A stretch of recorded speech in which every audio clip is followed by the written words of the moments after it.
Bismillahirrahmanirrahim. Assalamualaikum warahmatullahi wabarakatuh.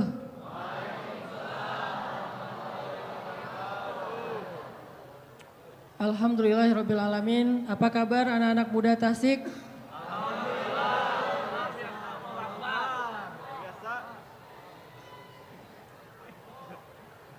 Ya. Ya, pertama-tama saya pengen ngucapin puji syukur kepada Allah Subhanahu wa taala. Ya, boleh deh foto-foto dulu. Udah ya. Puji syukur kepada Allah Subhanahu wa taala yang udah ngasih kita nikmat malam ini kita bisa ngumpul di Masjid Agung Tasik ini bareng-bareng anak muda semuanya dari berbagai macam komunitas dan hobi. Mungkin di sini ada teman-teman dari anak-anak skate yang biasa main di Munsun, ada anak-anak BMX, ada anak-anak yang senang ke batu karas. Ketahuan kalau yang rajin ke batu karas biasanya agak-agak dop. Ada teman-teman anak motor dari pondok pesantren dan dari mall. Ada mall di sini? Yang rajin ke mall. Yang malam ini menghabiskan malam minggunya nggak di mall, walaupun itu salah satu hobi saya juga. Mungkin yang biasanya malam minggu nongkrong di Munsun sambil nyeket. Walaupun saya juga senang lihat anak-anak skate main, walaupun nggak bisa. Yang malam minggunya biasanya dipakai untuk ngepoin Instagram mantan. Alhamdulillah malam ini kita dapat hidayah ya. Males ngepoin yang udah lalu. Nanti aja ngepoinnya setelah ini. Dapat hidayah bisa bareng-bareng duduk itikaf dari sejak ada yang dari subuh kayaknya. Maghrib, isya sampai subuh lagi insya Allah. Pasti kalau dari subuh ke subuh jomblo nih. Karena kalau udah nikah nggak mungkin dari subuh ke subuh. Jadi insya Allah masa-masa jomblo itu adalah masa-masa itikaf. Setuju? Jadi buat jomblo malam ini jangan pulang, di sini aja. Kalau pengen pulang harus jadian. Insya Allah yang di atas para bidadari surga sebetulnya udah menanti dari sekian tahun. Tinggal kita berani nggak nih untuk datang. Udah datang Ustaz tapi ditolak, datang lagi. Ditolak datang aja terus sampai dia capek nolak. Ini ngomong apa ya? Ya, makasih banget udah pada datang dan udah bisa ngumpul di masjid. Kita coba sesekali, kalau bisa sering kali mengisi waktu mingguan dengan nongkrong di masjid. Mudah-mudahan nanti di depan masjid juga banyak kopi-kopi gratis. Jadi sambil kita nongkrong, kita bisa ngopi, kita bisa chit-chat sama teman-teman kita tentang ayat, tentang hadis, tentang hal-hal yang insya Allah bisa nambah iman. Makasih banget, saya merasa bangga, merasa beruntung bisa ada di antara teman-teman semuanya. Yang jomblo tolong angkat tangan. Masya Allah. Sekali lagi ya di foto ya, angkat tangan yang jomblo. Masya Allah.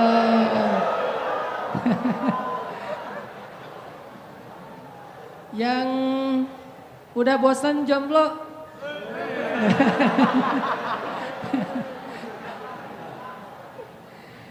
Yang di atas tinggal ngetek aja di bawah ya, yang mana tinggal difotoin ntar zoom in. Insya Allah mudah-mudahan didoain ya Allah kayak gini nih. Tapi jangan terlalu ke depan ya, di situ-situ aja.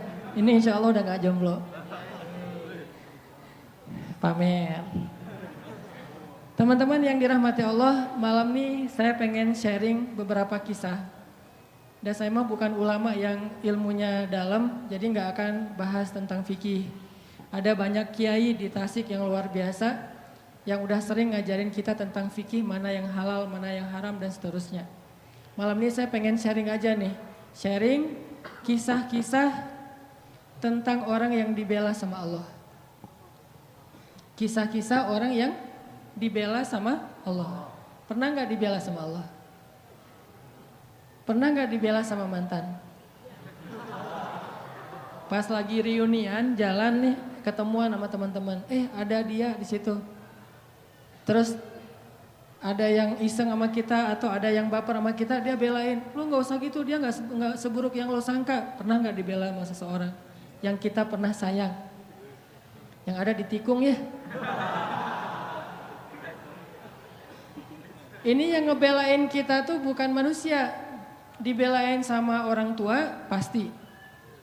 Dibelain sama guru kadang. Tergantung kita kan ya, kalau kita baik ya dibelain. Dibelain sama teman, oke, itu karena emang satu komunitas, satu main, satu geng, oke lah. Tapi sekarang yang ngebelain kita, Allah, pemilik alam semesta. Yang kalau Allah udah ngebelain kita, tiba-tiba kita jadi selebgram langit. Diposting sama Allah di Instagram langit. Ada tuh hadis postingan gimana Allah nge-mention kita di antara para malaikat. Gimana cara Allah nge-mention? Allah kalau cinta kepada seorang hamba, maka Allah akan bilang kepada malaikat Jibril, Jibril, aku cinta sama Fulan bin Fulan. Pakai @-nya. Underscore. Bukan yang akun fake ya, yang beneran. Aku cinta kepada @Fulan underscore bin Fulan. Maka cintailah dia. Akhirnya Jibril langsung nge-like, langsung nge-follow orang itu. Setelah Jibril nge-follow, dia akan nge-repost. Nge-repost berita dari postingan Allah tadi kepada malaikat-malaikat lain. Dia repost, dia bikin grup di Instagramnya atau grup di WA-nya, broadcast. Apa broadcastnya? Malaikat-malaikat, Allah cinta kepada @Fulan underscore bin Fulan. Aku juga mencintainya, maka cintailah dia. Tiba-tiba semua malaikat nge-following dia. Followersnya nambahnya, statistiknya tuh naik drastis. Yang tadinya cuma 1.000-2.000 sekarang 1,3 juta. Baru juga segitu. Di follow sama para malaikat. Kalau yang nge-follownya manusia, biasa. Yang luar biasa, yang follow itu adalah istri. Jadi nggak usah banyak-banyak sampai 1,3 juta. Kalau nggak ada istri satu pun buat apa ya? Mending follower 1 istri. Instagram sepi, nggak ada postingan. Karena postingan semua rahasia. Ya. Kalau ada postingan yang masih bisa dipublish, berarti statusnya masih sendiri. Begitu berdua, semuanya di-lock, nggak bisa masuk lagi karena sudah harus disensor. Nggak ngerti ya? Nikah dulu. Malaikat nge-following dia tuh, tiba-tiba jadi selebgram langit. Udah gitu malaikat juga semuanya pada nge-repost, masing-masing nge-repost kepada siapa? Kepada makhluk yang berada dalam tanggungan atau kerjaan malaikat. Malaikat di laut akan bilang kepada semua ikan, sesungguhnya Allah mencintai Fulan underscore bin Fulan. Jibril juga mencintainya, malaikat juga mencintainya, maka cintailah dia. Sehingga tiba-tiba seluruh hamba Allah Subhanahu wa ta'ala kecuali jin ataupun syaitan, semuanya akan nge-follow dia dan mendoakan dia dengan doa-doa yang baik. Bahasa sosmednya semuanya bakalan nge-like. Ini orang yang dibela sama Allah. Nah, pengen gak teman-teman jadi orang yang dibela sama Allah? Dibela sama teman kan kita merasa bahagia banget ya. Oh ternyata dia bela gua gitu. Gimana yang ngebelanya? Allah. Ketika kita punya masalah sama seseorang, Allah yang akan ngedukung kita. Kata Allah, aku sama dia deh, gak sama kamu. Kita datang ke calon mertua. Kita bilang, Pak, Assalamualaikum, Waalaikumsalam. Saya pengen menyampaikan niat baik. Oh ya, ada apa dek? Saya pengen menyempurnakan agama. Gimana? Saya pengen nikah. Oh bagus itu dek. Dengan anak bapak. Nah itu kurang bagus dek.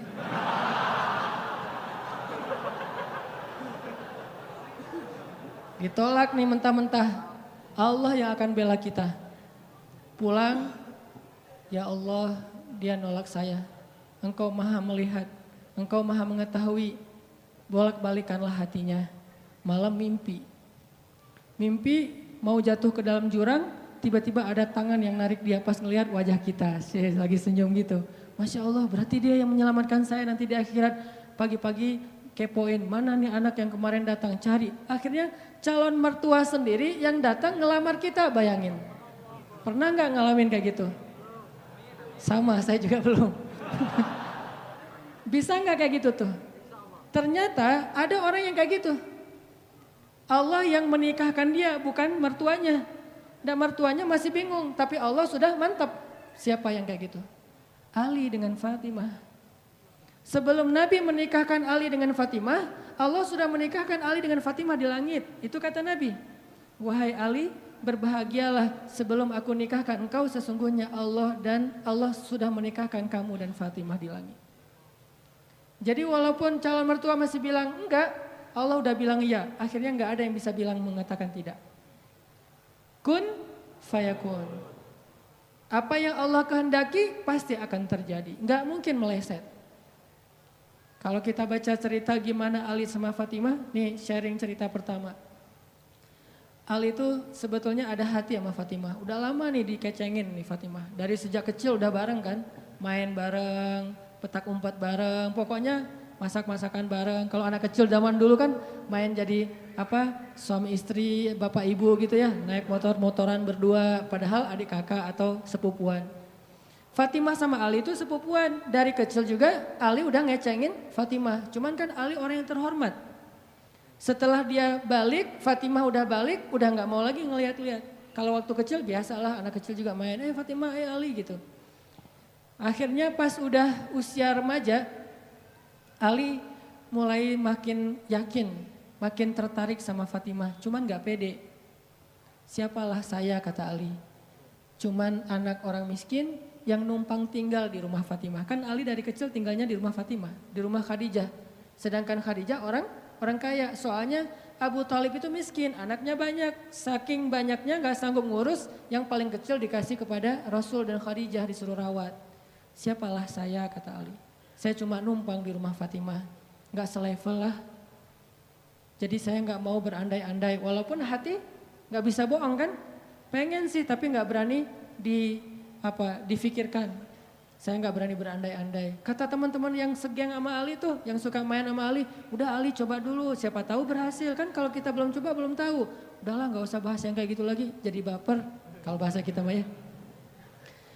Lagi mikir Fatimah pengen datang, lagi nabung, lagi usaha gitu biar bisa bayar mahar. Tiba-tiba dapat berita yang bikin hati langsung yang bikin Ali langsung patah hati gitu. Baper berat. Apa beritanya? Abu Bakar datang melamar Fatimah. Ini berat nih saingannya. Abu Bakar. Udah Isya? Nah, insya Allah nanti kita lanjutkan cerita ini setelah sholat Isya. Kita Isya dulu deh. Barakallah. Bismillahirrahmanirrahim. Teman-teman tadi kita sampai di mana? Oh, pernikahan antara Ali sama Fatimah. Judul kajian kita malam ini, orang-orang yang dibela sama Allah. Kisah orang-orang yang dibela sama Allah. Dan kita pengen belajar gimana caranya kita bisa jadi salah satu di antara orang itu. Yang kalau kita lagi punya masalah sama teman, dibela. Yang kalau kita ditolak, Allah yang membela. Bentuk pembelaan Allah, tiba-tiba Allah membolak-balikan hati orang itu. Dan buat Allah membolak-balikan hati itu lebih ringan dari kita membolak-balikan telapak tangan. Ada yang susah bolak-balik telapak tangan? Susah gak ada kan ya? Gampang banget kan? Segampang itulah, bahkan lebih dari itu buat Allah untuk yuqallibul qulub, membolak-balikan hati. Buat teman-teman ya yang di sebelah selatan masjid, mohon bersabar, jangan memaksa masuk supaya semuanya nyaman. Kan ayatnya berlapang-lapanglah dalam majelis. Jadi berikan tempat untuk orang yang sudah masuk duluan, mudah-mudahan yang di luar dapat pahala lebih karena bersusah payah untuk datang dan ternyata tempatnya agak jauh di mata. Enggak, blunder. Aneh. Oke, lanjut. Lupa Buat Allah membolak-balikan hati itu lebih gampang dari kita ngebolak-balikin tangan kita. Gampang banget nih. Jadi nggak ada yang di mata Allah atau dalam persepsi Allah ada hati yang kayaknya nih susah banget nih dibolak-balik. Jadi kamu mending nggak usah ke situ lagi deh. Saya juga kewalahan ngebolak-balik hati dia. Enggak, mudah. Terus kenapa ada yang dibiarkan, ada yang dibalikan hatinya? Karena ada yang pantas, ada yang tidak pantas. Jika kita sudah punya kepantasan, Allah akan balikan hati kita kepada kebaikan. Allahumma habib ilainal iman wa zayyinhu fi qulubina wa karrih ilainal kufra wal fusuqa wal isyan waj'alna minar rasyidin. Hafal doa itu? Nanti cari di YouTube lah ya. Ya Allah, jadikan kami cinta kepada amal soleh dan jadikan rasa cinta itu indah di dalam hati kami. Jadikan kami benci kepada dosa dan jadikan kami termasuk orang-orang yang mendapat petunjuk. Allah bolak-balikan. Gitu juga dengan hati calon mertua. Gimana pun dia ngeblok, nggak boleh masuk lah, gerbangnya digembok segala macam. Cuma gerbang. Mau 1000 lapis gerbang, kalau hatinya dibalikin, hilang semuanya tuh. Gampang banget kan? Buktinya malam ini nih. Allah membolak-balikan hati kita. Yang tadinya punya macam-macam rencana pada malam minggu, akhirnya Allah balikan hatinya, udah ke Masjid Agung aja deh. Bukan karena saya, bukan karena pemuda hijrah, bukan karena teman-teman panitia, tapi karena Allah mengikat hati kita, mengarahkan hati kita untuk bisa datang ke masjid. Sehingga ribuan anak muda tiba-tiba memakmurkan dan meramaikan majelis ilmu. Kalau di ribuan orang aja bisa Allah bolak-balikan hatinya, apalagi cuma satu orang. Ya, ada berapa ribu sekarang? 15.000? Lebih nih Masjid Agung ini daya tampungnya berapa? 10.000 ya? Sampai keluar. Berarti sekitar 20.000. Ini benar-benar sesuai dengan yang dulu banget saya harapin 2 tahun yang lalu bisa ngalahin Tomorrowland. Minimal DWP lah ya. Bisa ngalahin DWP atau kalau bisa Tomorrowland. Saya pernah kemarin tuh acara taklim di Pekanbaru, An-Nur. Yang datang sekitar 25.000 anak muda di depan masjid penuh. Malam yang sama ada acara juga di mall. Tapi acaranya sepi, yang taklimnya ramai. Masya Allah.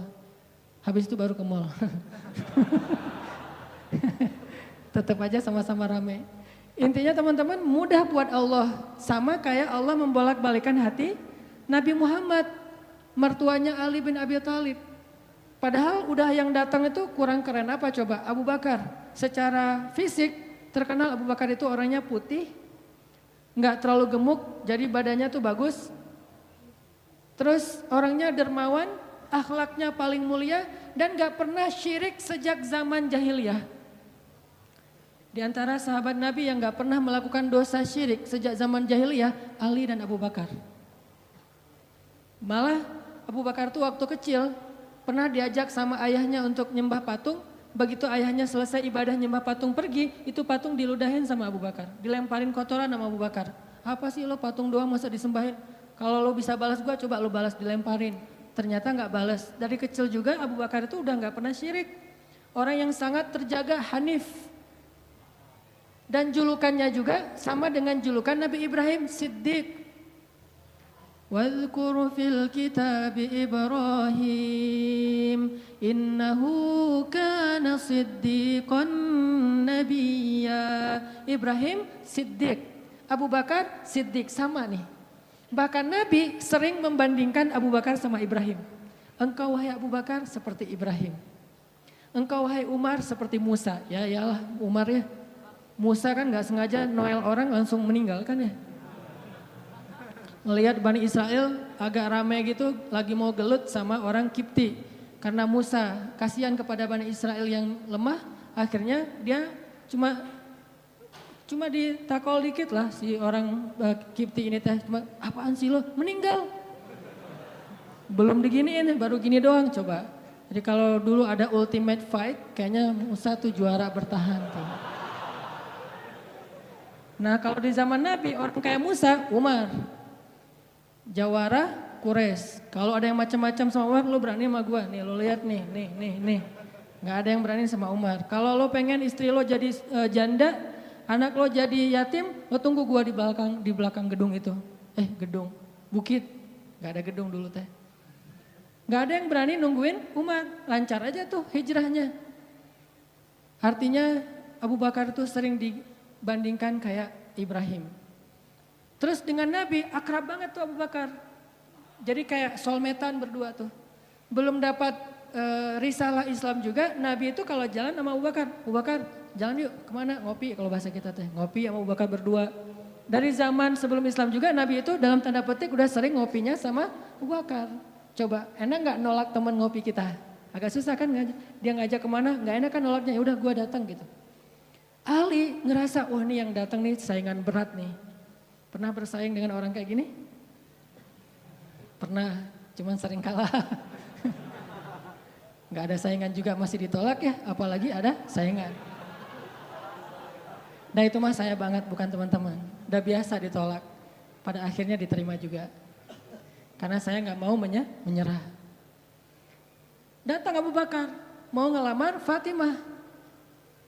Ali pas tahu berita itu, ya udahlah berarti pupus harapan.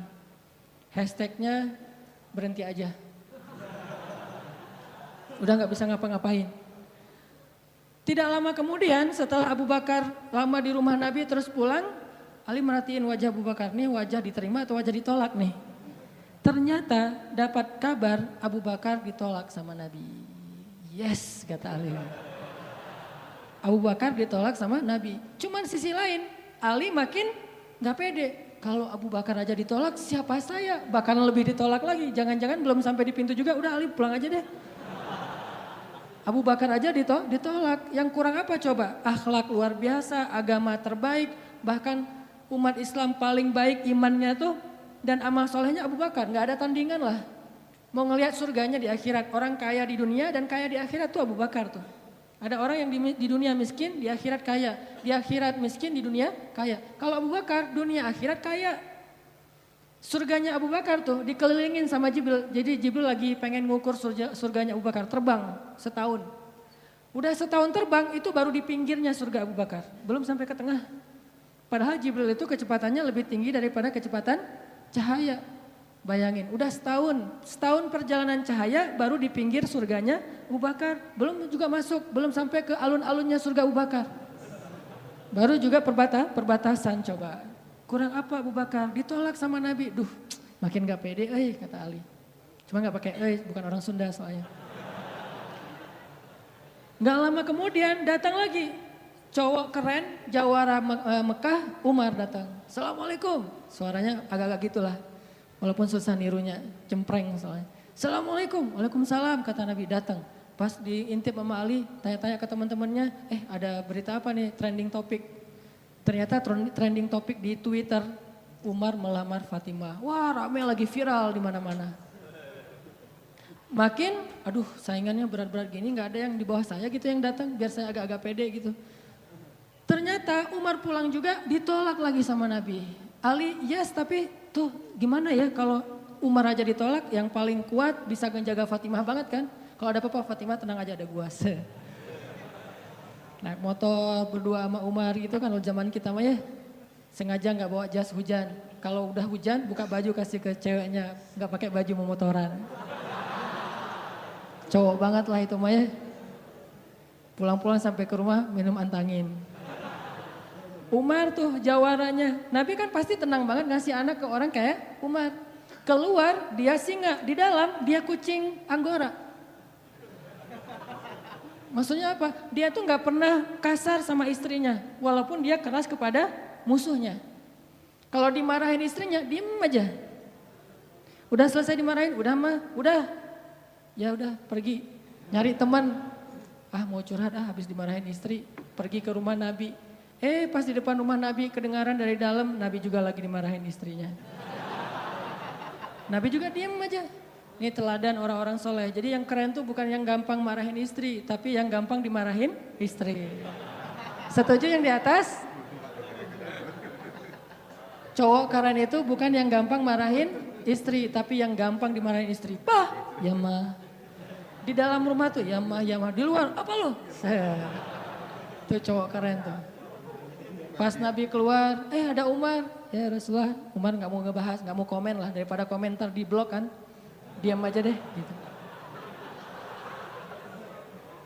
Udah selesai jalan sama Umar. Umar nanya, ya Rasul saya tadi habis dimarahin istri. Mau ngajak Rasul ngopi, curhat, Nabi juga lagi dimarahin. Kata Nabi, bagaimanapun dialah yang mengurus rumah. Dia yang mengurus aku, keluargaku. Nabi nyebutin kebaikan-kebaikan istri. Gak mau nyebutin, dasar emang perempuan emang kayak gitu ya. Saya tuh Nabi loh, masa Nabi dimarahin, kamu paham gak sih perasaan aku? Gitu. Enggak, Nabi gak ngomong kayak gitu. Nabi cuma membicarakan kebaikan istrinya. Umar yang datang ditolak. Akhirnya Ali udahlah, mau kayak gini mah kayaknya udah gak mungkin deh. Abu Bakar ditolak, Umar ditolak, berarti ada standar di atas mereka berdua. Yang kaya raya ditolak, yang paling eksis berpengaruh, jawara ditolak. Nah saya gak punya dua-duanya. Masih kecil soalnya, nanti kalau dia udah dewasa, Ali emang jawara juga tuh. Malah gladiatornya Nabi kan. Ketika orang gak berani menantang seorang musuh, Ali yang berani. Saya Rasulullah, Ali itu. Akhirnya Ali diam-diam aja, udah gak mau ngebahas lagi tentang Fatimah. Udah aja tutup bab tentang Fatimah. Sekarang yang lain aja deh. Tapi teman-temannya ngegojlokin terus. Ali. Kalau bahasa kita jomblo gitu. Dibully terus. Ustadz posting bully. Teman ngomong gak bully. Pokoknya bully nasional aja. Karena dibully-bully terus. Akhirnya Ali memberanikan diri. Ya udah datang deh bertamu. Pokoknya malam ini diterima ditolak. Walaupun kemungkinan besar ditolak. Saya harus datang dulu nih sama Nabi. Beraniin diri. Gak usah majang mikir. Datang. Assalamualaikum, waalaikumsalam. Ali masuk. Nabi kan senang banget sama Ali ya. Kesayangan Nabi banget lah pokoknya Ali tuh. Duduk, ada apa Ali? Enggak, cuma pengen silaturahim. Enggak ngomong apa-apa coba. Cuma pengen silaturahim. Nabi sehat, mau diambil air hangat. Pokoknya gitu-gitu aja. Ali ada apa? Enggak ada apa-apa ya Rasulullah. Cuma kangen aja pengen duduk sama Nabi. Kayak gitu aja terus. Lama-lama Nabi kan paham. Dan Allah yang kasih wahyu. Ali, kamu gimana sama Fatimah? Langsung Fatimah. Kebayang gak sih perasaan kita tuh sama orang yang kita kayak udah ngeklik banget, udah habis-habisan, pokoknya kalau gak dia saya mending gak usah nikah deh, gitu ya. Kalau gak dia mending saya jomblo aja seumur hidup. Kalau gak dia mending saya bunuh diri aja. Udah gitu bunuh dirinya gak mati lagi kesangkut di tiang listrik. Ali itu udah hatinya tuh udah kena banget sama Fatimah dan itu karena Allah yang mengikat hati mereka berdua. Pas Nabi bilang gitu, Ali langsung curhat. Ya Rasul, ya saya pengen, tapi saya gak punya apa-apa. Kata Rasul, kamu punya apa? Saya di rumah tuh cuma punya 3 barang. 1 pedang, 1 onta, 1 baju besi. Gak punya emas, gak punya apapun. Kata Nabi, kalau pedang kamu butuh untuk berperang. Onta kamu butuh untuk mengangkut air. Ya udah deh baju besi aja, bawa ke sini baju besinya untuk jadi mahar buat Fatimah. Beneran Rasul baju besi? Itu bajunya besi loh Rasulullah, bukan yang tangan kayak gitu apa cincin. Gak apa-apa kata Rasulullah. Keluar Ali, Allahu Akbar, Allahu Akbar. Orang-orang pada heboh, langsung muncul lagi trending topik hashtag Ali diterima. Coba, kata Nabi, wahai Ali, bergembiralah, berbahagialah. Sesungguhnya sebelum aku menerima kamu, Allah sudah menikahkan kamu dengan Fatimah di langit. Ini orang yang dibela sama Allah. Apa rahasianya? Oke, cerita kedua. Orang yang dibela sama Allah namanya Hafsah. Siapa Hafsah? Anaknya Umar. Hafsah itu artinya singa betina. Jadi bapaknya singa jantan, anaknya singa betina, sama-sama luar biasa nih. Hafsah istri Nabi, salah satu di antara istri Nabi yang solehah. Suatu hari nggak tahu gimana ceritanya, ada masalah antara Nabi dengan Hafsah. Ini nggak dibahas di dalam teks hadis apa masalahnya dan kita nggak usah kepo ya. Pokoknya ada masalah aja antara Nabi dengan Hafsah, sehingga Nabi terpaksa menceraikan Hafsah. Diceraikan Hafsah secara baik-baik, lalu Hafsah disuruh kembali, diantar kembali ke rumah orang tuanya kepada Umar bin Khattab. Baru aja Nabi pulang, Allah mengutus Jibril. Jibril datangin Muhammad. Jibril turun mengatakan, ya Rasulullah, wahai Nabi Muhammad, rujuklah Hafsah. Sesungguhnya Hafsah adalah istrimu di dunia dan istrimu di surga. Coba bayangin. Nabi nih yang menceraikan Hafsah, tapi Allah dan Jibril ngebelain Hafsah. Berarti Allah ngebelain banget nih cewek. Cewek gimana sih kok dibelain banget sama Allah, begitu suaminya emosi, tiba-tiba gak sengaja ngomongin, ya udah kita jalan sendiri-sendiri aja. Allah yang ngasih pertolongan, Allah yang ngebelain si cewek ini. Sehingga Allah mengutus Jibril, langsung turun Jibril buru-buru kepada Nabi Muhammad sebelum masa iddah Hafsah selesai. Lalu Jibril mengatakan, rujuklah Hafsah. Sesungguhnya dia istrimu di dunia dan istrimu di surga. Akhirnya Nabi pun merujuk Hafsah. Apakah Hafsah marah-marah kepada Nabi Muhammad? Enggak. Apakah Hafsah mengutus Umar? Kan ayah tuh jawara, udah datengin dong Rasulullah tuh mau carain saya enak aja. Enggak. Enggak mengandalkan makhluk sama sekali. Hafsah cuma gini, ya Allah, saya yang salah bukan Rasulullah. Tapi saya tidak bisa hidup tanpa Rasulullah. Dia adalah cinta sejati saya. Allah langsung, ya benar Hafsah, udah gua turunin sih. Jibril turun. Jibril turun nih coba. Ya Rasulullah, rujuk Hafsah, dirujuk. Apa rahasia orang cewek sekeren Hafsah sampai dibelain dari langit ketika dia bercerai sama suaminya? Kisah yang ketiga. Cewek juga dibelain sama Allah sampai turun ayat. Kalau tadi 2 cerita tidak turun ayat, cuman ilham atau wahyu dalam bentuk isyarat. Kalau sekarang sampai turun ayat loh. Yang ada di dalam surat Curhat. Teman-teman tahu surat Curhat?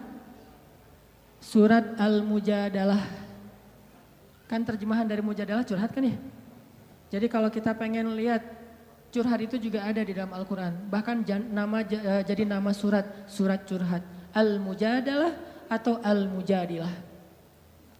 Siapa yang dikisahkan di dalam surat itu? Coba teman-teman buka surat Al-Mujadalah, surat 58 ayat 1. Yang punya aplikasi Al-Quran di handphonenya, coba buka surat 58 ayat 1, Al-Mujadalah. Kita lihat nih, gimana Allah ngebelain seorang cewek yang disebut di dalam ayat itu. Saya bacain ya. A'udzu billahi minasy syaithanir rajim. Yuk bareng-bareng.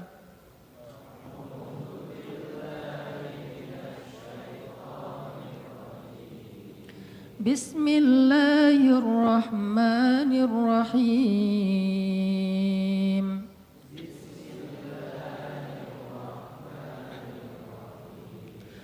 قد سمع الله قول التي تجادلك في زوجها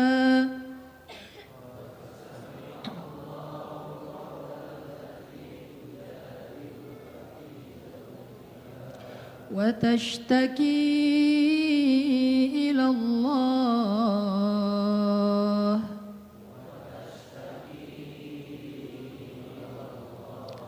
والله يسمع تحاوركما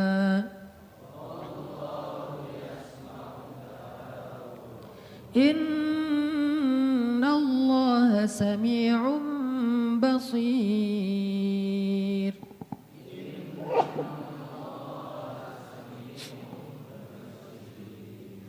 Sungguh Allah telah mendengar ucapan seorang perempuan yang meminta nasihatmu tentang suaminya.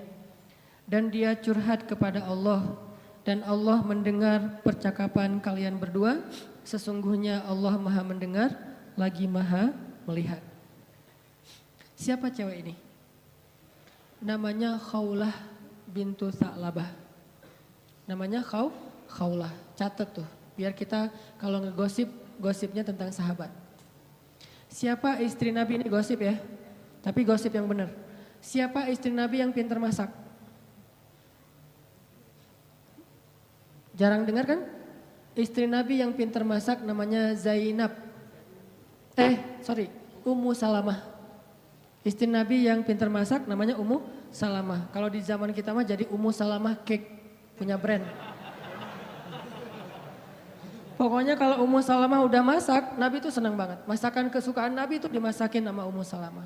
Nah sekarang kita ngebahas cewek lain nih yang dibela sama Allah pas dia lagi ada masalah dengan suaminya, namanya Khawlah bintu Sa'labah. Apa yang terjadi? Khawlah tuh diuji dengan punya suami pemarah. Orangnya tuh gampang bete, gampang marah-marah. Pokoknya kalau udah jalan sama suaminya, di jalan dia marah-marah aja. Sama supir angkot marah, sama motor marah, marah aja kerjaannya. Dasarnya orang gak bisa nyetir, dasarnya angkot, dasar. Kerjaannya marah-marah. Dan kalau istrinya salah dikit, dimarahin sama suaminya. Sampai suatu saat, saking suaminya ini udah marah dan emosi banget, suaminya pun menzihar Khawlah. Apa menzihar? Menzihar itu menyebutkan istri seolah-olah jadi ibu sehingga dia menjadi haram buat suaminya, kayak ditalak 3 gitu. Kamu buat saya seperti ibu saya, berarti udah nggak bisa lagi jadi suami istri, udah jadi kayak ayah ibu dan anak. Itu tradisi Arab jahiliyah. Nah gara-gara dia dizihar sama suaminya, dia kan bingung. Terus kalau saya udah digituin, apakah saya masih boleh serumah sama suami saya? Masih boleh tidur bareng dengan suami saya? Kan bingung nih. Minta nasihat dan fatwa kepada kiainya. Waktu itu adalah Rasulullah SAW. Datang nih Khawlah ke Nabi dalam wajah yang sedih. Baru dizihar, ditalak 3 sama suaminya, dia datang, ya Rasulullah. Apa hukum seorang suami yang mengatakan kepada istrinya, engkau bagiku seperti punggung ibuku. Artinya udah gak halal lagi. Nabi mengatakan kalau gitu engkau wahai Khawlah sudah cerai dengan suamimu. Udah gak bisa lagi bareng. Bersabar wahai Khawlah. Akhirnya Khawlah pun pulang dalam keadaan sedih. Dia curhat kepada Allah, ya Allah. Memang suami saya itu banyak salahnya. Memang suami saya itu pemarah. Tetapi dialah cinta pertama saya. Coba, ketulusan cinta cewek. Dialah cinta pertama saya. Dan dia gimana bisa hidup? Siapa yang akan ngerawat dia? Kalau dia menceraikan saya, selama ini yang ngerawat dia cuma saya. Ya Allah, bagaimana ini? Watashtaki ilallah. Minta nasihat kepada manusia, tapi curhat kepada Allah. Itu ayatnya tuh. Tujadi luka watashtaki ilallah. Dia minta fatwanya kepada kamu Muhammad, tapi curhatnya kepada Allah. Jangan terlalu sering curhat kepada manusia. Bahaya. Apalagi dua-duanya masih jomblo. Kita curhat ke teman kita, gue lagi kecengin cewek nih. Kayaknya soleha banget, hafal juz 30. Oh gitu? Ya. Anak mana? Ya sekampus sama kita, namanya si Fulan dan seterusnya disebutin, identitasnya, CV-nya udah lengkap. Ternyata dia duluan yang maju. Ditikung di tengah jalan, kan itu berat banget ya. Gara-gara apa? Kok dia tahu tentang cewek itu? Gara-gara curhat kita. Allah tidak pernah menikung hambanya. Hamba sesama hamba saling menikung. Muncullah adegan nanti datang di acara wedding mantan. Udah gitu nyanyi kayak gitu yang baper-baperan gitu ya. Nangis berjamaah. Ini karena sering curhat kepada manusia. Manusia juga kadang-kadang nyebelin. Kita curhatnya sedikit baru opening, dia udah balas curhat lebih banyak lagi. Gua habis diputusin, caranya gak enak lagi tuh. Gimana gak enak? Dia cuma ngomong gini, kita jadi adik kakak aja ya. Kan berat banget buat gua. Oh gitu, lu masih mending, gua lebih parah dari itu. Cerita dia tuh, akhirnya dia yang curhat sama kita. Itu ke manusia. Kalau ke Allah nggak gitu. Allah Maha Sami'un, Maha mendengar. Arti Sami'un itu nggak pernah lelah mendengar. Itu arti Sami. Nggak pernah lelah mendengar. Kita curhat semalam suntuk juga, Allah tetap sayang sama kita. Udah ya, kelamaan curhat kamu, yang lain hamba-hambaku masih banyak tuh. Nggak ada kayak gitu. Makin kita lama curhat sama Allah, makin Allah sayang sama kita. Makin kita lama curhat kepada manusia, makin dia sebel sama kita. Bayangin kita telepon teman kita. Baru juga 10 menit, maaf ya udah lowbat. Maaf ya gue harus ngangkat jemuran. Maaf ya dan seterusnya. Manusia, tapi Allah Sami'un, Maha mendengar. Arti Maha mendengar ini, Allah tuh gak pernah bosan ngedengerin curhat hambanya. Jadi bukan hanya dia ambil dari angle Allah Maha mendengar segala ucapan kita, bukan cuma itu angle-nya. Ambil angle-angle yang motivasi. Ternyata Allah itu gak pernah bosan, gak pernah capek ngedengerin curhat kita. Jadi kalau kita pengen curhat yang panjang, yang gak akan pernah dicuekin. Kadang-kadang kita curhat lewat telepon ke teman kita, di loudspeaker dia ngapain gitu ya. Kok gak ada suara dia, kok diam-diam aja. Kamu dengar kan? Dari jauh dia langsung lari, iya dengar, terus pergi lagi. Kita ngomong sendiri, teleponnya ditaruh di atas bantal, dia pergi. Itu manusia, Allah enggak. Wa idza sa'alaka ibadi anni fa inni qarib. Kalau kita tanya ke Allah pengen curhat, Allah bukan menjauh. Apa-apa, sini, dekat. Allah malah mendekat kepada kita. Apa? Wahai hambaku ada apa? Kalau teman kita menjauh, kalau Allah mendekat coba. Sami'un qaribun. Orangnya tuh qarib. Kalau bahasa kita karib, akrab orangnya. Bukan orangnya, zatnya. Allah itu zatnya akrab. Asik gitu. Nggak bakalan nyebelin. Allah gitu banget sih, saya udah capek-capek curhat semalaman ternyata nggak didengar. Nggak, sami'un. Curhat ke Allah.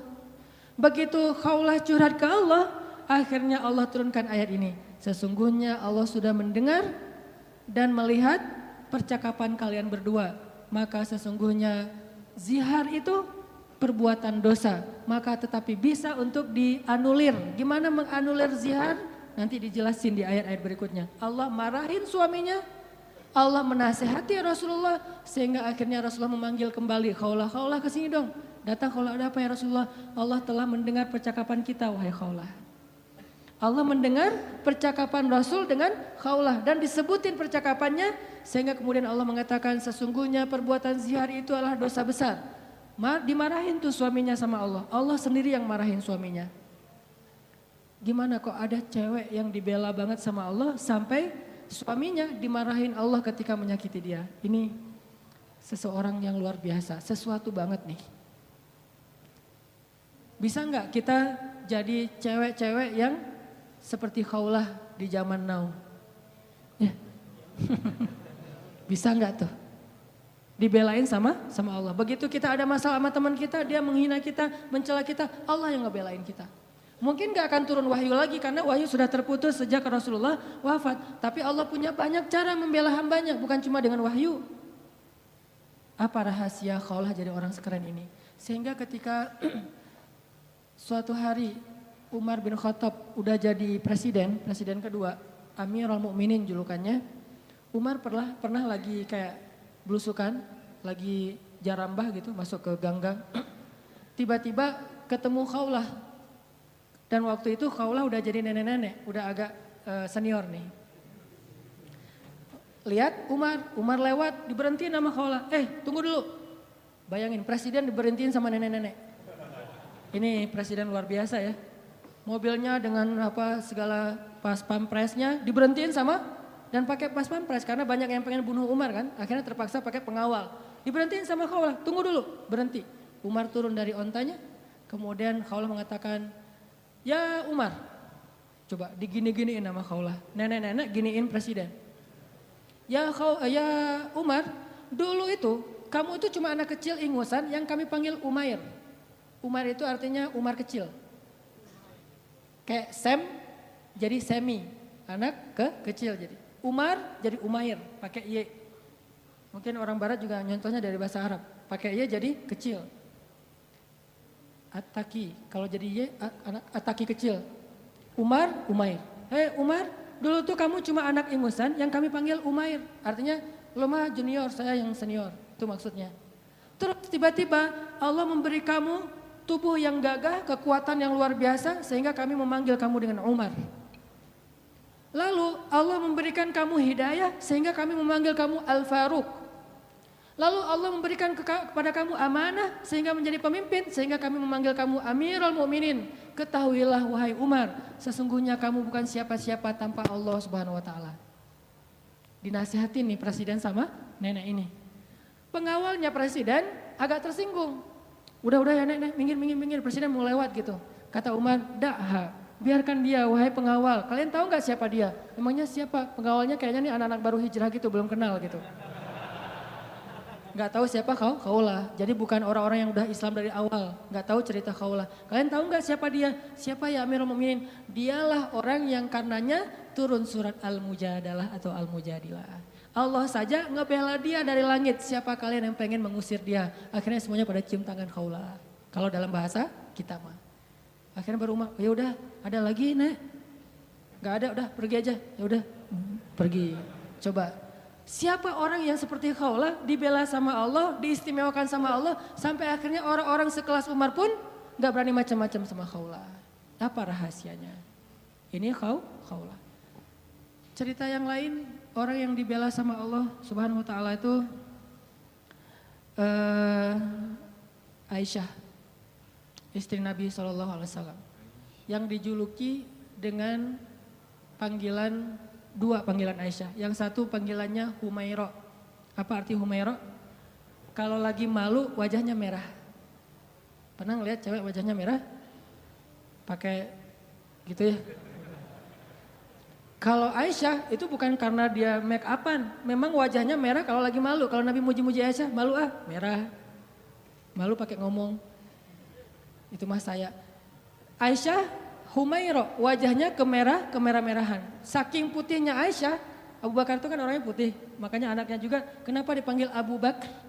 Padahal bukan nama aslinya, itu Aka lah ya, S non S gitu. Aka Abu Bakar. Kenapa dipanggil Abu Bakar? Abu Bakar itu artinya bapak yang punya anak perawan yang cantik-cantik. Aisyah, Asma, itu cantik-cantik semua tuh. Makanya bapaknya dipanggil Abu Bakar. Kita kalau punya, kita yang belum nikah, yang udah nikah, kalau punya anak cewek 2 orang, maka dia bisa dipanggil Abu Bakar. Walaupun namanya bisa aja Asep, bisa aja siapa gitu. Tapi bisa dipanggil Abu Bakar. Kenapa? Punya anak perawan, cantik, soleha. Humaira. Nama lainnya, Nabi juga senang manggil Aisyah itu dengan panggilan Aish. Disingkat Aisyah jadi Aish. Dalam bahasa Sunda jadi Eis. Itu benar. Pasti orang Sunda manggil Eis itu asal muasalnya dari panggilan Aisyah. Karena kita nggak bisa susah ngucapin A, dari Aish jadi Eis. Berarti orang Sunda juga ada hubungannya dengan para ulama. Eis. Jadi yang manggil istrinya walaupun nama istrinya mungkin siapa gitu ya, manggil aja Eis. Kok Eis sih? Aisyah gitu, Aish. Panggilan sayang Nabi nih. Saking cantiknya Aisyah, banyak yang sebetulnya baper ketika Nabi nikah sama Aisyah. Patah hati cowok-cowok Madinah. Wah, apaan sih Nabi nikah sama Aisyah? Ramai aja tuh. Ketika Nabi nikah sama Aisyah. Suatu hari Nabi itu lagi jalan, lagi touring gitu sama sahabat-sahabat. Bahasa dulu mah berangkat berjihad ya, cuman sebutlah touring. Karena Nabi sambil berjihad juga, sambil touring, sambil main. Nah Nabi itu kan kalau berangkat touring bawa istri ya. Jadi kalau yang berangkat touring gak bawa istri kurang ikut sunnah menurut saya. Touring memotoran bawa istri. Tadi jangan bawa jas hujan. Biar kalau hujan mah, gak pakai baju. Nah Nabi lagi touring nih dengan para sahabat sekitar 1000 motor lah ya, bermerek onta. Jalan touring sama para sahabat, di tengah jalan mampir di rest area. Kan panjang nih perjalanannya, ada rest area, ini kayaknya rest areanya bagus, masjidnya gede gitu ya, ada KFC segala macam lah, bisa makan di situ, ada tempat ngopi. Mampir tuh di rest area, pas lagi mampir di rest area, Aisyah kan dia naik kendaraan yang tertutup. Onta di atasnya ada kayak tandu gitu ditutup khusus buat cewek biar gak kepanasan. Kalau yang cowoknya naik onta yang terbuka. Kalau bahasa kita sekarang tuh mobil lah ya. Aisyah naik mobil, suaminya naik motor. Yang nyetir siapa ya? Dan cara ini nih ada gimmick dikit tapi penting ya. Bekal buat teman-teman nanti kalau udah nikah. Nabi itu romantis banget loh sama istrinya. Kalau lagi touring gitu, istrinya pengen naik ke atas onta, maka Nabi akan jadikan lututnya sebagai tangga buat istrinya naik ke atas onta. Kan onta tuh tinggi tuh, udah duduk juga masih jangkung tinggi gitu kan. Maka Nabi akan jongkok, Aisyah. Akhirnya Aisyah nginjak lutut Nabi, dipegang sama tangan Nabi, dinaikkan ke atas onta. Tuh cowok banget tuh. Makanya kalau kita pengen naikin istri kita ke atas motor, walaupun motornya bebek ya, gak masalah lah. Motor bebek, udah diceperin lagi tuh, rendah gitu ya. Mah, apaan sih Pak, bisa sendiri kali gitu. Pengen ikut sunnah malah gagal. Jadi sunnah Nabi itu banyak yang seru-seru loh, keren-keren. Baca aja sirah dia, jangan cuma baca hadis teks ya. Baca juga sih sirah, banyak banget sunnah Nabi yang keren-keren, romantis. Touring nih, berhenti di rest area. Aisyah punya kendaraan sendiri. Pas lagi berhenti di rest area, Aisyah pengen ke belakang. Karena di rest area itu ada toilet segala macam, ada ikhwan, ada akhwat, Aisyah pergi ke belakang. Waktu itu Aisyah pakai kalung yang diberikan oleh ibunya, kalung hadiah pernikahan. Cuman centelannya itu udah agak-agak longgar gitu. Pas lagi ke belakang, balik, baru sadar pas dipegang di dadanya, oh kalung saya jatuh hilang. Akhirnya minta izin ke Nabi, ya Rasulullah, kalung saya jatuh dari cari-cari dari tadi nggak nemu, tolong cariin dong. Akhirnya Nabi pun nyari, nggak nemu, mengerahkan para sahabat nyari. Sampai akhirnya nemu pas udah malam. Berhentinya sore, waktu asar sampai sunset, sampai udah malam, akhirnya mereka baru nemu tuh kalung. Karena udah kemalaman, Nabi pun memutuskan ya udah kita bermalam di sini deh, nggak usah ngelanjutin perjalanan, berhentilah sahabat di situ. Karena rest areanya nggak terlalu besar dan airnya sedikit, akhirnya pas waktu subuh mereka tidak cukup air, nggak bisa berwudu untuk sholat subuh. Mulailah muncul desas-desus, mulai muncul lagi tweet di antara para sahabat. Ada yang pertama nge-tweet akhirnya pada repost, jadilah viral. Apa tweetnya? Ini gara-gara Aisyah nih. Kita nggak bisa sholat subuh, nggak punya air gara-gara Aisyah. Hashtag gara-gara Aisyah, sebar. Wah pada sebel sama Aisyah, ini gara-gara Aisyah. Benar ya gara-gara Aisyah sih, masalah kalung aja kok rame sih, lama-lama amat dan seterusnya. Kalung mah bisa beli lagi nanti di Madinah, rame aja di antara sahabat. Gara-gara mereka rame, turunlah ayat tentang tayamum.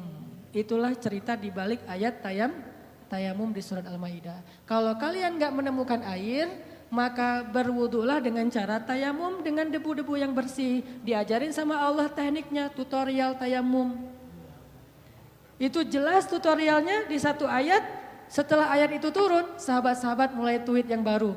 Gara-gara Aisyah tapi keren. Mulai pakai jempol emotikonnya. Tadi gara-gara Aisyah emotikonnya cemberut. Sekarang gara-gara Aisyah jempol emotikon tersenyum. Gara-gara Aisyah akhirnya kita punya keringanan fikih dalam berwudu yaitu tayamum. Berkah Aisyah. Paginya Aisyah, wah rame aja. Asal lewat Aisyah gitu. Pada respect gitu kan sama Aisyah gara-gara dia turun ayat. Jalan lagi nih. Kan touringnya jauh banget tuh. Lintas Pulau Jawa kan ya. Jauh banget lah pokoknya. Jalan lagi ada rest area berhenti lagi. Aisyah lagi seperti biasanya semua orang pasti ke belakang. Aisyah ke belakang datang jatuh lagi tuh kalung. Ini cara takdir Allah nih. Jatuh lagi kalung, waktu itu Aisyah udah nggak enak mau ngasih tahu Nabi daripada ntar viral lagi kan ya jadi trending topik. Ya udah deh gua cari sendiri aja. Lagi nyari-nyari di belakang, nyari-nyari kalung yang jatuh, Nabi memutuskan ayo kita lanjutkan perjalanan. Sehingga para sahabat pun memberdirikan onta itu dan jalan. Nah tadi Aisyah kan masuknya di atas tanduk. Waktu itu sahabat yang mengangkat tanduk nggak sadar kalau di dalamnya Aisyah udah nggak ada. Kenapa? Itu menunjukkan bahwa Aisyah itu kurus. Itu komen ulama di hadis tersebut. Makanya kalau baca hadis jangan cuma baca teksnya, baca komennya juga. Biar lebih jelas gitu. Oh ternyata kata ulama Aisyah itu kurus. Kenapa bisa kurus? Dia rajin zumba. Zumbanya Aisyah ngepel di rumah, beres-beres rumah itu zumbanya Aisyah. Jadi keringatan terus sehingga badannya tuh bagus. Gak pernah lebih dari 55 kilo. Kalau ada di atas 55 kilo berarti gak ikut sunnah. Ya. Buat cewek ya, buat cewek. Aisyah tuh masih kurus, jadi dia ada di dalam tandu gak ada, sama aja gak terlalu ngaruh. Karena berat tandu lebih berat daripada Aisyah. Begitu diangkat oleh para sahabat, gak sadar kalau Aisyah udah gak ada di dalam tandu. Jalanlah Nabi. Yuk berangkat, semuanya pada jalan. Kalau di tol kan gak bisa balik arah tuh, udah jalan-jalan aja, ketinggalan di rest area. Nah Aisyah lagi nyari-nyari, pas dia dapat, senang alhamdulillah udah dapat nih. Balik ke tempat Nabi tadi berhenti, ternyata pasukan Islam atau rombongan touring udah pada pergi. Ketinggalanlah Aisyah dari rombongan touringnya. Karena tertinggal, Aisyah pun berpikir nanti kalau Nabi sadar pasti Nabi akan jemput lagi nih. Ya udah saya tunggu aja. Sambil nunggu Aisyah pun duduk di sebuah batu bersandar. Karena nunggunya lama bersandar di batu, lama-lama ketiduran. Tertidur di sebuah batu gitu. Nabi kalau ngelakuin touring biasanya menempatkan seorang sahabat sebagai penyisir jalan di belakang. Takutnya ada barang yang ketinggalan, orang ketinggalan kayak gitu. Namanya Sofwan bin Mu'attal. Sofwan ini jomblo terkeren di Madinah. Anak Madinah yang keren, masih jomblo pula. Dan biasanya cewek-cewek kalau Sofwan lewat, Sofwan gitu. Sofwan tuh terkenal lah, paling keren. Kalau di Mekah yang keren kayak Sofwan itu Mus'ab bin Umair. Yang parfumnya nggak ada duanya di Mekah, cuma ada satu. Sehingga kalau Mus'ab lewat di sebuah gang, cewek-cewek langsung sadar, Mus'ab baru lewat loh, kenapa? Gua cium harumnya parfum Mus'ab.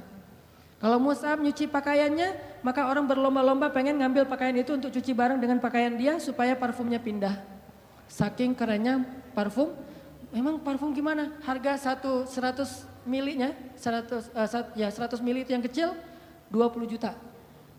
Karena saya pernah pas lagi umroh nyari-nyari parfum kayak gitu tuh di Bin Daud, di Hilton, di depan Masjidil Haram. Pas saya masuk ditanya sama yang penjaganya, dari mana? Indonesia. Udah gak usah masuk deh. Kenapa? Indonesia bakhil katanya. Kalau Malaysia boleh masuk, kalau Indonesia gak boleh. Ini penghinaan nih kata saya nih. Masa orang Malaysia boleh masuk? Soalnya orang Malaysia kalau masuk beli. Kalau kita cuma window shopping gitu kan. Udah pergi. Saya tanya, karena saya bisa bahasa Arab capruk. Anak uhibbu supermil lah pokoknya ya. Capruk aja banyakin ain aja pokoknya biar Arab gitu ya. Akhirnya dia gak ngerti, udah masuk aja lah. Karena gak ngerti ya daripada rame. Masuk ngeliat parfum 1 milinya 100 mili yang kecil gitu. Harganya 20 juta. Pas saya lihat langsung jantungan. 20 juta berarti sekali pakai 100 ribu. Dijual sekali 100 ribu, 2 kali 200 ribu, sehari 500 ribu pakai parfum doang. Itu Mus'ab bin Umair. Sofwan gitu juga tuh. Anak Madinah yang bisa dibilang cowok kece-nya Madinah lah. Lagi nyisir pas sampai di rest area ngelihat ada cewek lagi tidur di atas batu. Bukan tidur lebih tepatnya, bersandar di batu ketiduran. Pas Sofwan mendekat, ngelihat wajahnya ternyata itu Aisyah. Langsung Sofwan berta'awuz. A'udzubillah minasyaitonirrajim. Terus Sofwan mengatakan, taraju, innalillah wa inna ilaihi raji'un. Taraju. Taraju yang di Tasik Garut, itu dari bahasa Arab. Taraju. Apa arti taraju? Innalillah wa inna ilaihi raji'un. Taraju artinya mengucapkan innalillah. Langsung Sofwan, innalillahi wa inna ilaihi raji'un, berpaling. Coba bayangin, solehnya Sofwan. Kalau kita kan, alhamdulillah. Kebaliknya.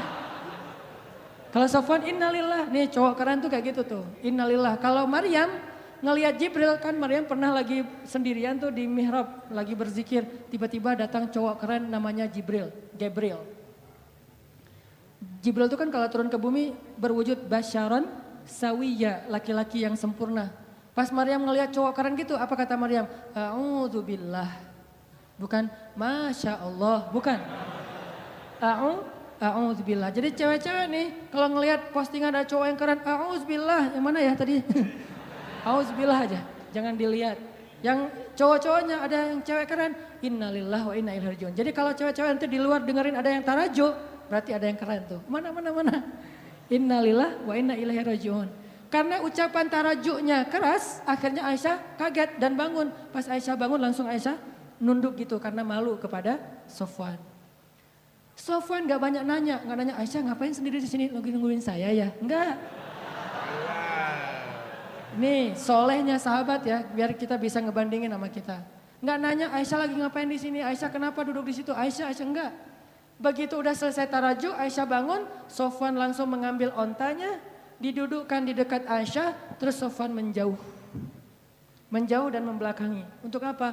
Biar Aisyah naik ke atas onta dan Sofwan gak ngelihat gimana cara si cewek itu naik.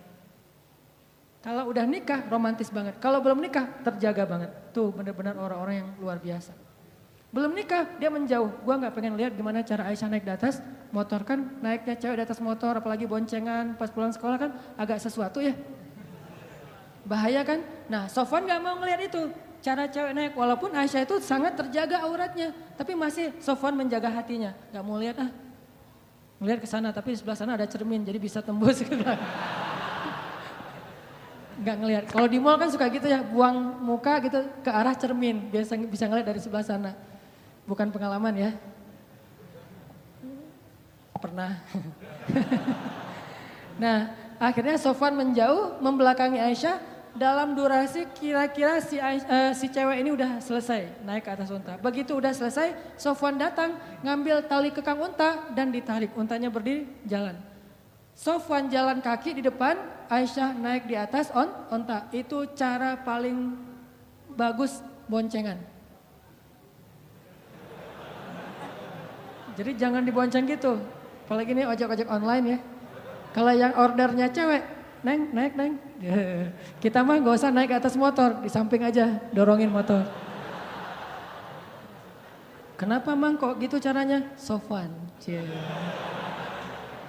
Sofwan itu siapa? Gak pernah ikut talim ya. Makin sombong ya, makin ria. Sofwan narik tuh tali kekang onta, Aisyah di belakang. Gak pernah sekalipun Sofwan menoleh ke belakang. Aisyah butuh sesuatu? Enggak. Atau mungkin bisa miss call kalau ada apa-apa. Ini nomor saya, modus. Gak ada sama sekali. Aisyah gak diajak ngobrol, Aisyah kenapa tinggal sendiri dan segala macam. Enggak sama sekali, diam sepanjang perjalanan sampai di Madinah.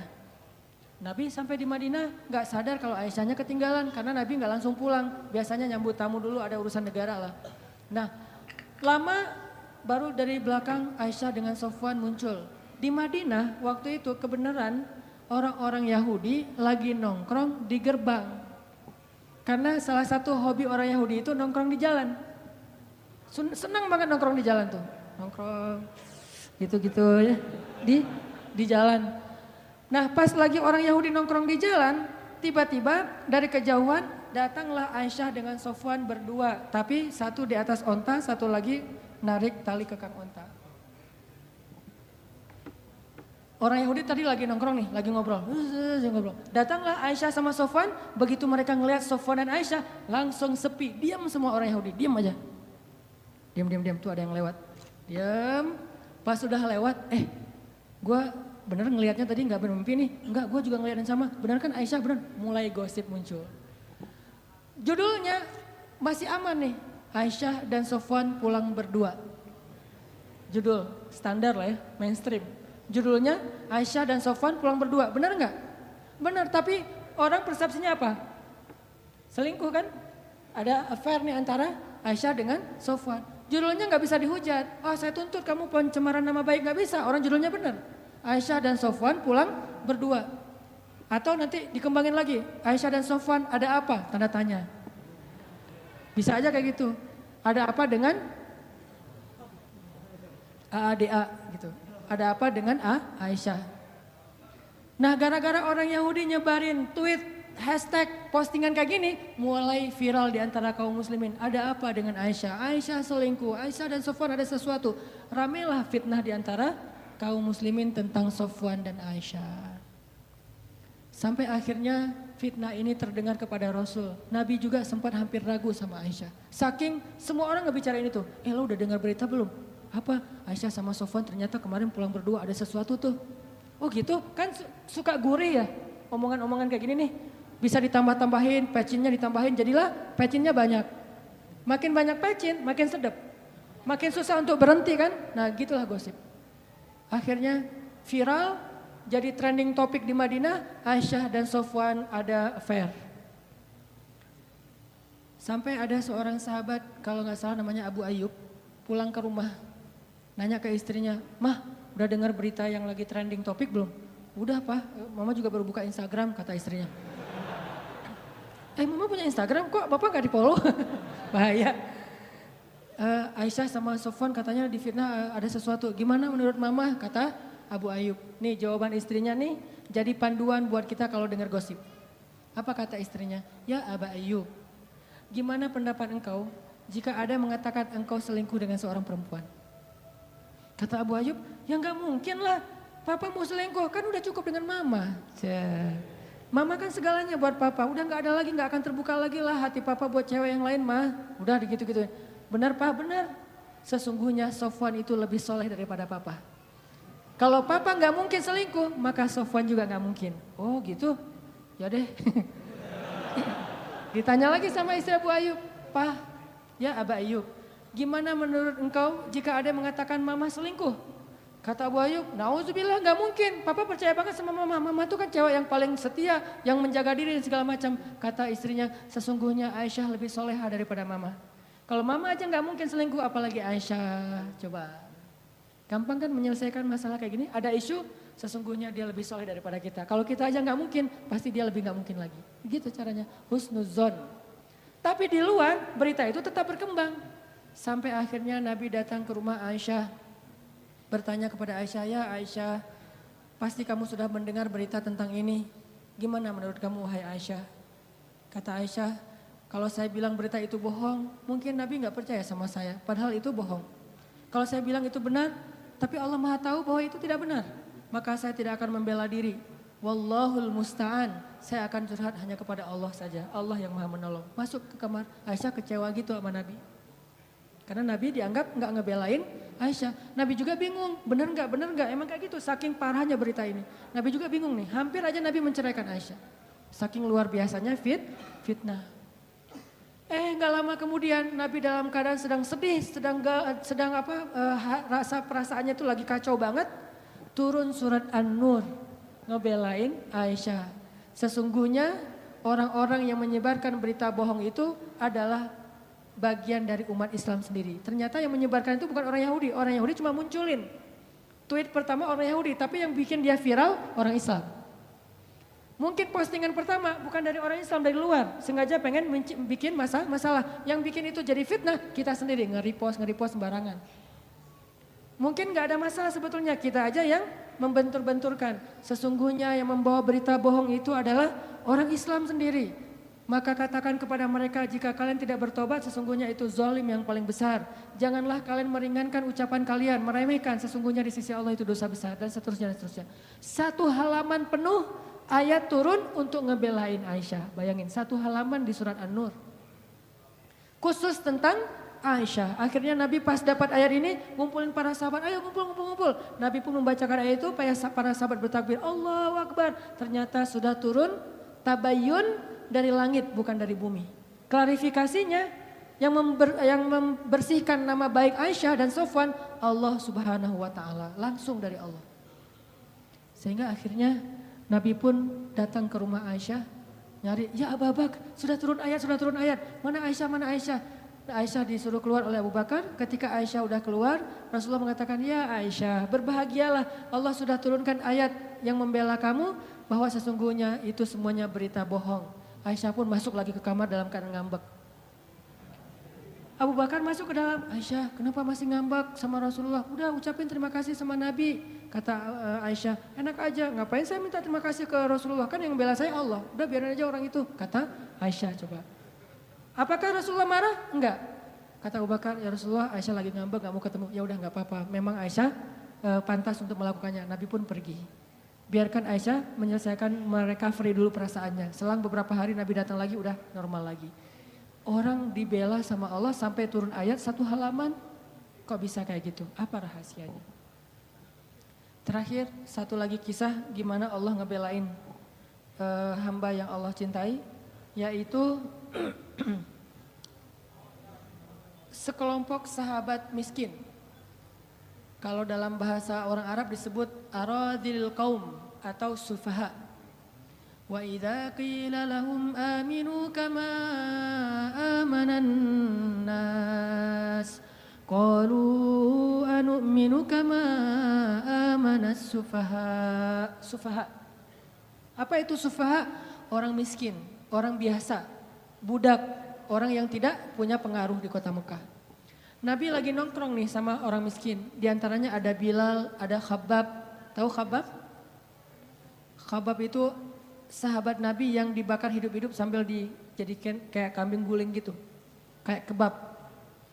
Itu Khabbab tuh. Mungkin dari situ awal kata ininya dibakar hidup-hidup sampai nanah atau lendir dari kulit Khabbab itu memadamkan api membakarnya. Ini Khabbab.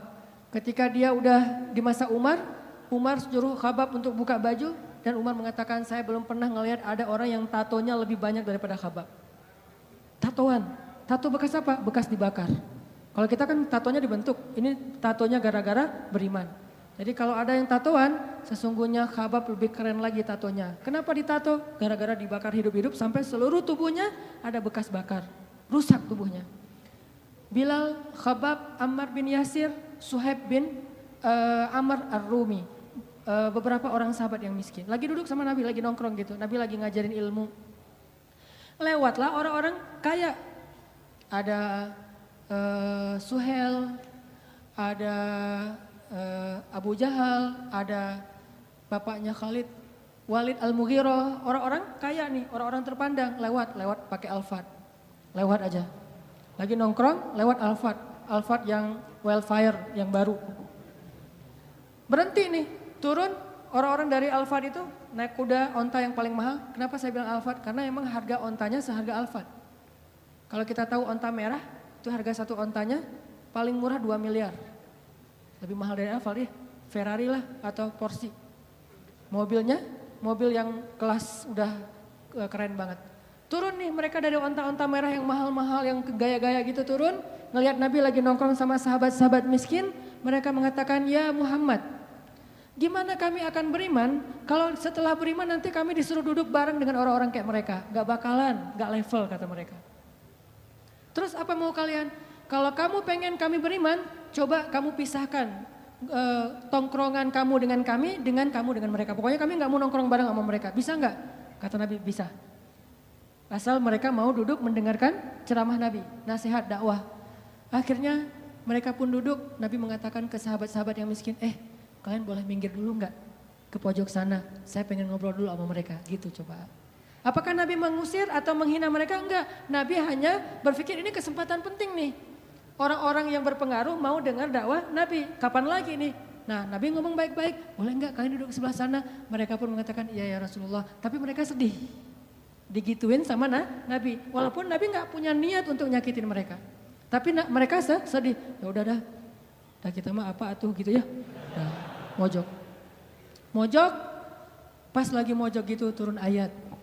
Salah satunya itu ada di dalam surat Al-An'am ayat 52. Nanti teman-teman bisa baca di rumah. Surat Al-An'am ayat 52.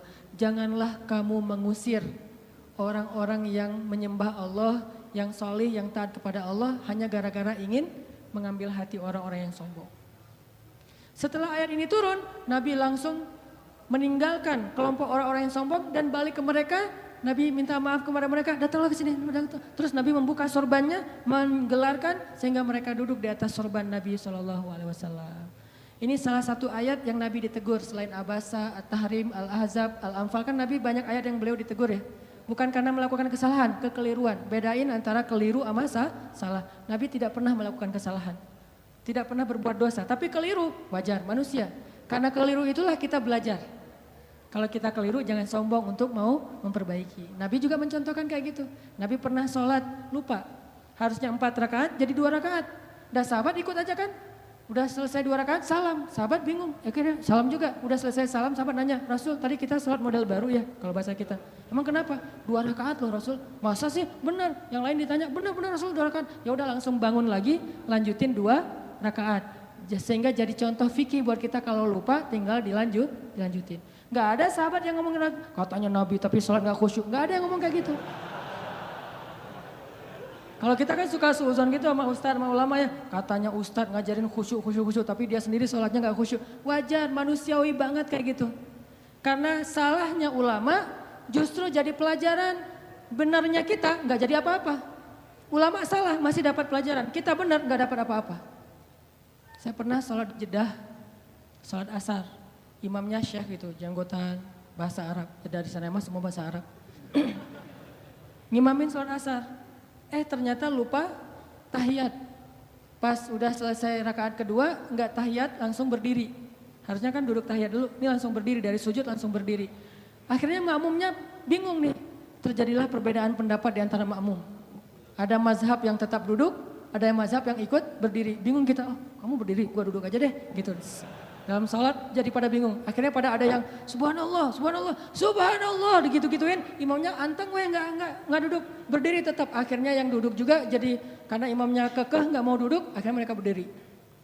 Selesai sholat rame nih, makmum kayak kepedean gitu, merasa lebih khusyuk dari imam kan. Syekh, tadi sholatnya kayaknya kita kurang tadi tuh tahiyat, masa saya nggak ingat, udah ditasbihin nggak ingat juga. Kata Syekh, saya ingat. Cuman ketika kalian bertasbih mengingatkan saya udah sempurna berdiri. Berdiri itu rukun sholat, duduk itu sunnahnya. Tidak boleh yang rukun dikalahkan oleh yang sunnah mengalahkan yang rukun. Kalau saya udah sempurna berdiri, nggak boleh duduk lagi. Kecuali saya baru setengah berdiri, kalian mengatakan subhanallah, saya akan duduk. Oh gitu Syekh, maaf ya Syekh. Ternyata salahnya ulama, pelajaran buat kita. Kita udah benar, nggak jadi apa-apa sama orang lain. Gitu kan ya? Nabi juga pernah melakukan kekeliruan. Dan banyak ayat yang menegur Nabi. Termasuk ayat ini. Kenapa mereka semua dibela oleh Allah? Tadi ada Hafsah, siapa lagi tadi di awal? Ada Ali, ada Khawlah, ada Aisyah, ada Bilal dan teman-temannya.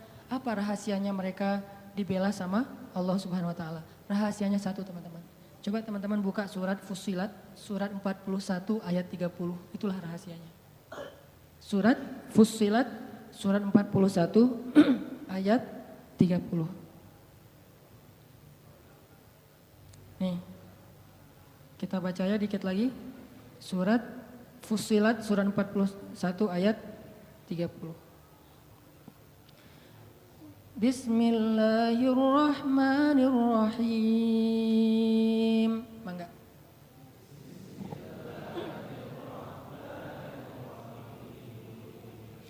Innalladzina qalu rabbuna Allahu thumma istaqamu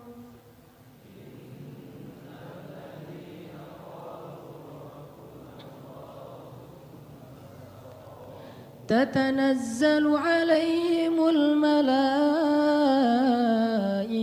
ألا تخافوا ولا تحزنوا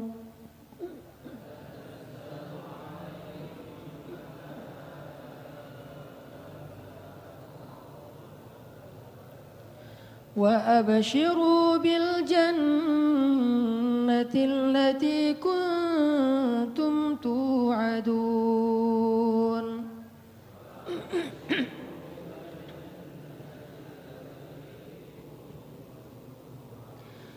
نحن أولياؤكم في الحياة الدنيا وفي الآخرة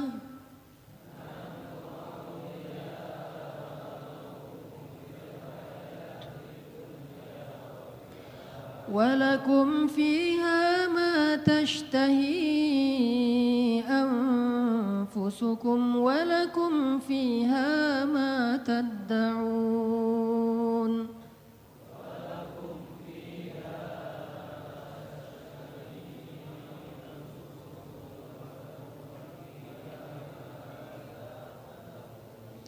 Sesungguhnya orang-orang yang berkata Rob kami adalah Allah, kemudian mereka berkomitmen istiqomah, maka turunlah kepada mereka malaikat-malaikat secara berbondong-bondong dan mengatakan janganlah kalian takut, janganlah kalian khawatir, bergembiralah dengan surga yang telah dipersiapkan untuk kalian semua.